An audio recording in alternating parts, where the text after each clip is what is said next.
जय हिंद। मैं नाजिश फराज, आप देख रहे हैं द लोकल जर्नलिस्ट। 2024 लोकसभा चुनाव से पहले की ये सबसे बड़ी खबर है। नरेंद्र मोदी की सरकार 2017-2018 में इलेक्टोरल बॉन्ड लेके आई थी, लेकिन सुप्रीम कोर्ट ने इलेक्टोरल बॉन्ड को असंवैधानिक कहते हुए रद्द कर दिया था।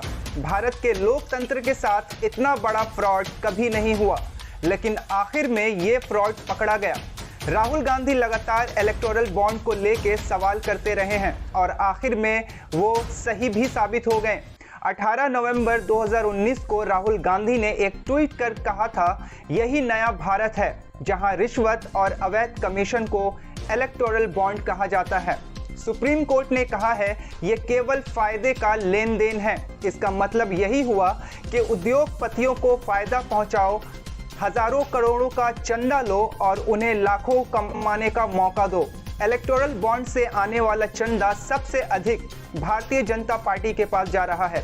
बताया जा रहा है कि 6,500 करोड़ का चंदा भारतीय जनता पार्टी को मिला है। 2022-2023 में कॉरपोरेट्स ने 850 करोड़ का चंदा दिया, उसमें 719 करोड़ चंदा सिर्फ बीजेपी के खाते में गया। कांग्रेस को मिला सिर्फ 79 करोड़।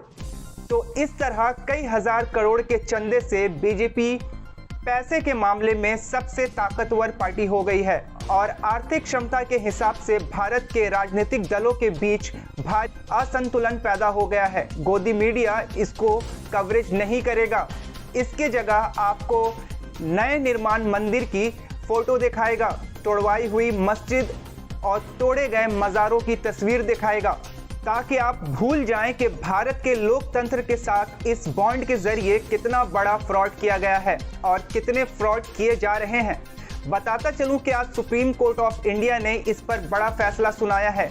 एसबीआई को डेडलाइन नोटिस जारी करते हुए कहा, कल शाम ऑफिस के काम खत्म होने तक सारे रिपोर्ट्स के डिटेल्स ईसीआई यानी इलेक्शन कमीशन ऑफ इंडिया तक जमा हो जाने चाहिए। पहले नोटिस के बाद जहां कोर्ट ने 15 फरवरी को इस पर फैसला सुनाते हुए कहा था इलेक्टोरल बॉन्ड असंवैधानिक है और इसे तत्कालीन रद्द किया जाए, और 6 मार्च को रिपोर्ट सौंपने को कहा था। एसबीआई ने इस पर एक याचिका भी डाली थी, जिसके मुताबिक सुप्रीम कोर्ट को 26 दिन पहले दिए गए फैसले को ना मानते हुए एसबीआई ने डेट 30 जून तक एक्सटेंशन की याचिका डाली थी, यानी 30 जून तक बढ़ाने के लिए याचिका डाली थी, जिस पर आज सुप्रीम कोर्ट ऑफ इंडिया ने एसबीआई को कड़ी फटकार लगाई है। कहा, क्या आप बताएंगे कि पहली नोटिस जो 26 दिन पहले दी गई थी कि 6 मार्च को रिपोर्ट्स सौंपे जाने चाहिए, इतने दिन में आपने क्या किया? आप बताएंगे कि आपके पास कौन सी मशीनरी है जिससे ये काम किए जाते हैं? आपके पास कौन सी ऐसी मशीन है जिससे ये सारे काम किए जाते हैं? सुप्रीम कोर्ट ने आज इस पर बड़ा फैसला सुनाया है। 24 घंटे का वक्त देते हुए इलेक्शन कमीशन ऑफ इंडिया को इसका विवरण प्रदान करने को कहा है। सुप्रीम कोर्ट ने सोमवार को भारतीय स्टेट बैंक एसबीआई को उसके आवेदन को खारिज कर दिया, जिसमें राजनीतिक दलों द्वारा गुमनाम रूप से खरीदे गए चुनावी बॉन्ड और उनके नकदीकरण का विवरण प्रदान करने के लिए 30 जून 2024 तक का समय मांगा गया था। भारत के मुख्य न्यायाधीश डीवाई की अध्यक्षता वाली 5 न्यायाधीशों की बेंच में चीफ जस्टिस, जिन्होंने 15 फरवरी को चुनावी बॉन्ड योजना को असंवैधानिक करार दिया था।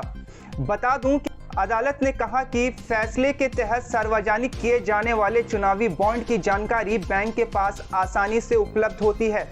एक बार जब बैंक विवरण भेज देता है तो ईसीआई का काम उसको आगे बढ़ाना होता है। आधिकारिक वेबसाइट पर डेटा प्रकाशित करने को कहा है। अदालत ने मूल रूप से अपने फैसले में बैंक को 12 अप्रैल 2019 से 15 फरवरी 2024 तक खरीदे गए बॉन्ड का पूरा विवरण देने के लिए कहा था। खरीद की तारीख, कर्ताओं के नाम, खरीदे गए बॉन्ड के मूल्य वर्ग के साथ राजनीतिक दलों द्वारा बनवाए गए बॉन्ड का विवरण, जिसमें चुनावी बॉन्ड, नकदीकरण और मूल्य वर्ग की तारीखें शामिल हैं। फैसले में बैंक को 6 मार्च तक का समय दिया गया था, जिसे एसबीआई अब तक नहीं सौंप पाई है। ऐसे कई सवाल खड़े होते हैं, क्या कोई पार्टी है जिसका दबाव एसबीआई महसूस कर रही है, या कोई ऐसा नाम है जिसके विश्लेषण से कई बड़े चेहरे एक्सपोज हो जाएंगे। देश की जनता को आखिर कब तक ऐसे मूर्ख बनाया जाता रहेगा? जहां आम आदमी गरीबी रेखा से और नीचे जा रहा है, वहीं उद्योगपतियों के नेताओं की संपत्ति बढ़ती जा रही है और हमारा देश कर्ज में डूब चुका है। ऐसे कई सारे सवाल हैं जिसके जवाब जनता को मिलने चाहिए। इन जवाबों की तलाश हम भी कर रहे हैं, इन जवाबों की तलाश आप भी कीजिए और हो सके तो देश के बड़े नेताओं से सवाल करिए। जब आपको ये जवाब मिल जाए तो हमें कमेंट बॉक्स में कमेंट कर ज़रूर बताएं। फिलहाल के लिए इतना ही। देश, दुनिया और राज्य की अन्य खबरों के लिए बने रहें हमारे साथ, देखते रहें द लोकल जर्नलिस्ट। धन्यवाद।